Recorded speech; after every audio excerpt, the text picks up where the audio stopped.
Alright, initially I wasn't even gonna do this, but if I want to be a real NBA YouTuber, I gotta get my predictions in for this upcoming NBA season. This is very last minute, but it is well thought out.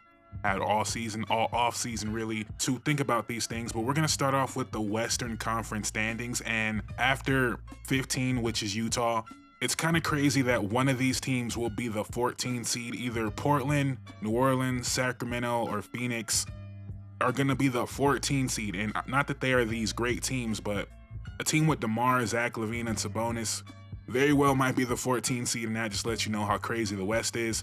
But I decided to go with those Sacramento Kings in large part because if you look at Phoenix and New Orleans, those teams do not own their pick next year, which I feel like does change things a little bit. So it's, you know, when making these predictions, you kind of got to look at that as well, like what teams might make trades, what teams might shut it down. The Kings are a notoriously dumb team, so they might just still go full throttle, but I think if they are getting off to a bad start, they might completely lean into it. They might trade Malik Monk, they might trade DeMar, they might trade Sabonis, and they're starting off this year with Sabonis and Keegan Murray out. So we're going to put the Kings at 14. We are going to put Phoenix at 13 with Jalen Green not starting off this year healthy. I was hoping for a really big year from Jalen Green, and that might still happen, but they're going to be in full development mode. Even though I like this team, I could see them, again, Dillon Brooks at the trade deadline. A contending team might want Dillon Brooks. A contending team might want Grayson Allen. So as good as I think they have the chance to be, I think they might have the opportunity to really sell high on some valuable pieces to other teams, and maybe they end up, you know, load managing Devin Booker down the stretch. So we're going to put Phoenix at 13. Then we are going to put the Memphis Grizzlies at 12. Now, the Grizzlies have always been good at battling through injuries. Well, before they had Desmond Bane, and now Ja's already out. Scottie Pippen Jr. is out. Ty Jerome is out. Jaren just came back, but he's not someone you can rely on to stay healthy, really. So just all those injuries, and there's no longer Taylor Jenkins, right? So he was the guy that kept them afloat in theory, right? We think his coaching was a big part of that, and now his coaching is not there to really weather that storm. You know, maybe the new coach will be elite as well, but let's put Memphis at 12. And then at 11, this is where things get a bit difficult for me. But as you can see, we put the Portland Trail Blazers. I really wanted to put them higher. I'm relying on a big jump from Shaedon Sharpe here. But again, these teams are going to be so close that them being the 11 seed might seem like not as good as it actually is, right? I could see them winning 37 games, 38 games, and being the 11 seed. So yeah, I'm just excited for them defensively. Is Denny done getting better? Like, is there even another leap for Denny? What does a full year of Donovan Clingan at center look like? So yeah, not much to say there about Portland, or maybe I'm saving them for another video coming up very soon, probably right after this one. But we got Portland at 11, and now we got the official play-in teams. And at the 10 seed, I'm going to go the New Orleans Pelicans. I expect Zion to have a great year. I also expect him to be injured at some point in the year.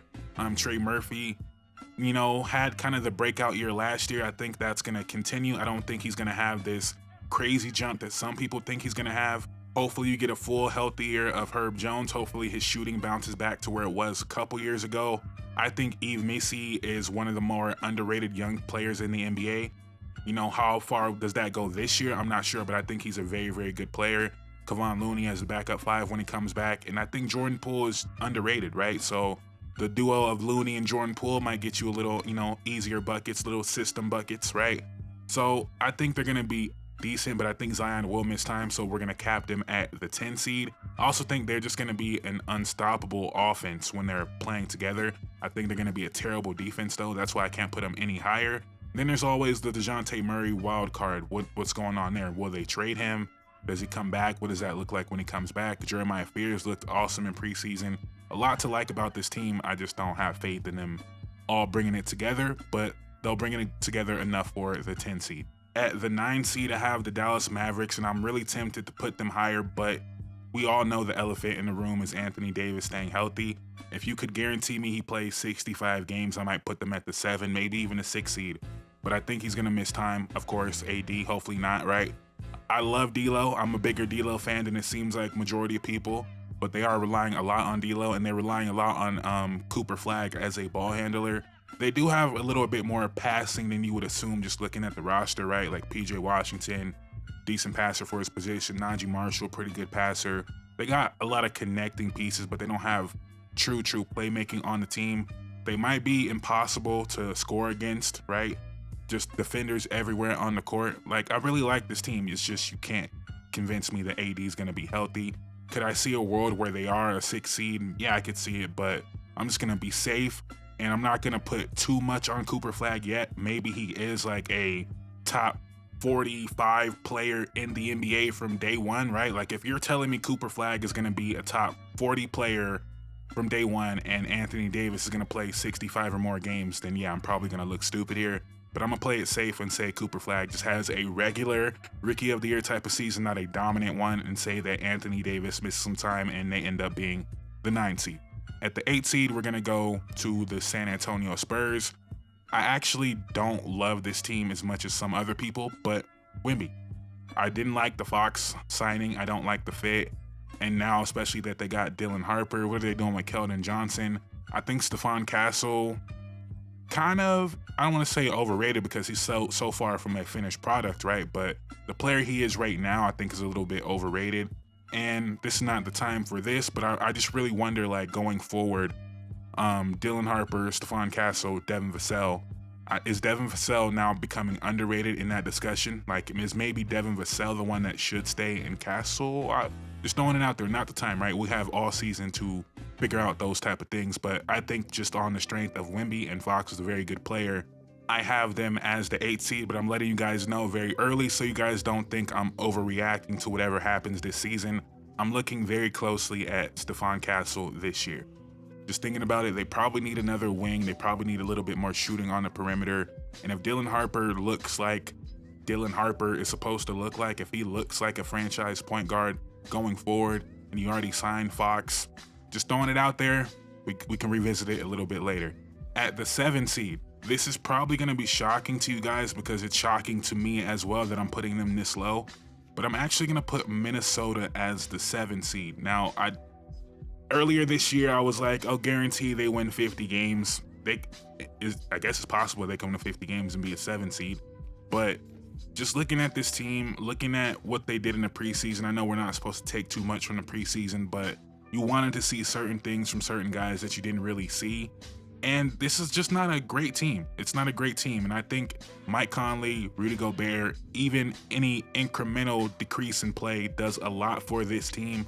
I don't know if we should just assume Anthony Edwards is the second best shooter in the NBA now. Like, maybe he is like that, but what if he's not? What if he shoots 36% from 3 this year instead of 40?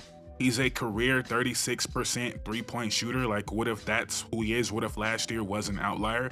Obviously, he would still be an amazing basketball player, right?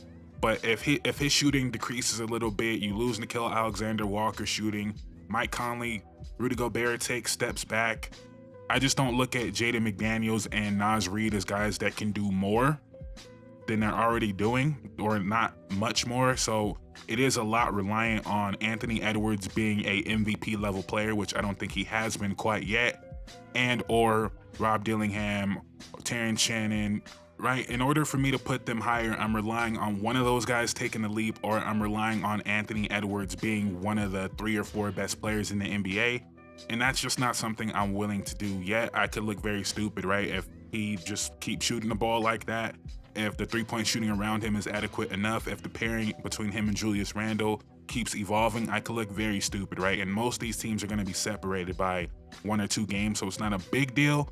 But I have Minnesota at the 7 seed, which is kind of crazy to me because before, a couple of weeks ago, maybe a month ago, I would have had them a lot higher. But we're going Minnesota at the 7 seed. At the 6 seed, I have the Los Angeles Lakers, and I was very tempted to put them higher just because, you know, that whole Luka guy, pretty good.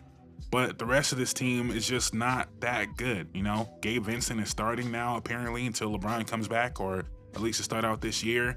That's not a great sign. He has looked great in preseason, but that's not a great sign. They just don't have a lot of two-way guys on this team. It's going to be Luka and Reeves, who were amazing together last year, right? If you look at the lineups with Luka and Reeves and no LeBron, they were amazing together. I think they're going to be amazing together. I just don't think they're stopping anybody. I'm not putting my faith in DeAndre Ayton. I just don't think they're going to be good enough defensively on a night-to-night basis. And then offensively, as good as Luka and Reeves can be, they don't have like that elite shooting that will just run teams out the gym, right? So I'm gonna go Lakers at 6, which again feels low, but it's the West. Everybody feels low. The Kings at 14 feels low. So Lakers at 6, and then we're gonna go the Houston Rockets at 5. Some people might think that's a little bit blasphemous, but just again, looking at this team, looking at the lack of shooting, looking at the lack of dynamism off the dribble, and they're putting a lot on Reed Shepherd now. And last year, a big part of their success was the two big lineup. Their offensive rebounding was their best offense, and I think we're still gonna see that. But if you look around the West, a lot of teams got bigger, right? If you go to Denver, David Adelman, the Nuggets coach, said we're going to see lineups with Valanciunas and Jokic on the court together. You look at the Spurs, they got Wemby, who's going to be playing a lot of forward. We're going to see Wemby and Luke Kornet minutes. You look at OKC, they're going to have hopefully a full season of Chet and Hartenstein. The Clippers, they got Brook Lopez coming off the bench now. We might see some Zoo Brook Lopez minutes. They got John Collins, a big forward. Like, around the West, a lot of teams got bigger, so I still think that will be a positive, a strength for the Rockets, but not as much as it was last year. And I can't pull it up right now because the NBA.com website is not working, but I believe the Rockets were a top 10 clutch team last year. So I don't know. I'm not saying they're going to be bad in the clutch. I'm not saying KD is going to be bad in the clutch, but I don't see that as, oh, they're going to make up so much ground there, because they were good in the clutch last year. So I just think, it's not a knock on them to put them at 5. I think they're still going to be very good, but I have them at 5. It just is what it is. Got to keep moving. Can't explain myself too much. At 4, we're going to put the Los Angeles Clippers. I was tempted to put them even higher. This team just has everything, and in terms of regular season basketball, James Harden does not miss games and James Harden does not lose games. Kawhi looks amazing so far. John Collins has looked really good at times. Brook Lopez now having a backup 5, so your defense never truly falls off, and that also adds more shooting. Chris Dunn another year, Derrick Jones Jr. another year. Bradley Beal is going to look a lot better when you're not looking at his contract next to his name. Chris Paul is just someone that's going to be able to lead a second unit with his IQ against other second units. Like, I just think in the regular season they're going to rack up wins. And at 4 or 3, I got the Golden State Warriors. Now, this might be a little bit too high for you guys. Now, why I have them this high in terms of regular season basketball, I look at IQ, I look at shooting, and I look at defense. And the Warriors excel at all of those things. After they got Jimmy Butler last year, they were the best defense, I believe, in the NBA. I believe just the backline communication of Jimmy Butler, Draymond Green, and Al Horford is a lot defensively. Then you got Moody and Melton when they come back. Hopefully you got Pods drawing a bunch of charges, right? You got Steph Curry in the passing lane. So defensively, I think they're going to be really good. They have Steph Curry, Buddy Hield, Al Horford, Quentin Post, Seth Curry when he signs, Moses Moody. Pajemski can shoot, Guy Santos, corner threes. Like, there's a lot of shooting on this team, and I just think in the regular season, I have a lot of confidence that they can rack up wins with their defense and shooting and IQ. Now, the ceiling for this team in the playoffs, I feel like I have it, reversed. I think a lot of people think they might struggle in the regular season and be a better playoff team. I think in the playoffs, they might need another scorer, but in terms of regular season basketball, the shooting, defense, IQ could lead them to a bunch of wins. And I did not even bring up the Jonathan Kuminga factor. What if he really pops? That's a possibility as well. So we got the Warriors there, and then we have the Denver Nuggets, who I put them at 2 just because I'm confident in Jokic, right? I'm really confident in Jokic. I'm not with everyone else. I don't love this, oh, they're revamped and this is the deepest team he's ever had. I'm not with that. I'm not sure Bruce Brown is better than last year's Westbrook. I'm not sure that's gonna happen. I'm not sure Cam Johnson is truly better than MPJ. I don't know that. Maybe it's true, but I don't think that's, I just still believe in Jokic being able to lead this team to the 2 seed. I'm hoping for a big Julian Strawther year, a full year. Peyton Watson getting more minutes. Christian Brown just got an extension. Like, I'm banking on those guys getting better more so than I'm banking on Bruce Brown is going to be, So I'm putting them at 2 just out of respect for Jokic, really. And then at number 1, we got OKC. Don't love that J-Dub is out already, but we got OKC. And what can I really say about OKC? They're probably going to have another one of their young players pop off this year. And we'll leave it right there. Not much explaining needed to do for the number 1 seed. And here are my Western Conference standings. Let me know what you think. Let me know if I don't know ball at all. Let me know if you agree. Let me know where you would rank these teams in the West this upcoming year. Got to keep it pushing. NBA season starts in about 3 hours. Trying to get these videos out very, very soon. Thank you guys so much for watching. Please drop a like. Please comment. Please subscribe. It will mean the world to me. I'm out. Peace.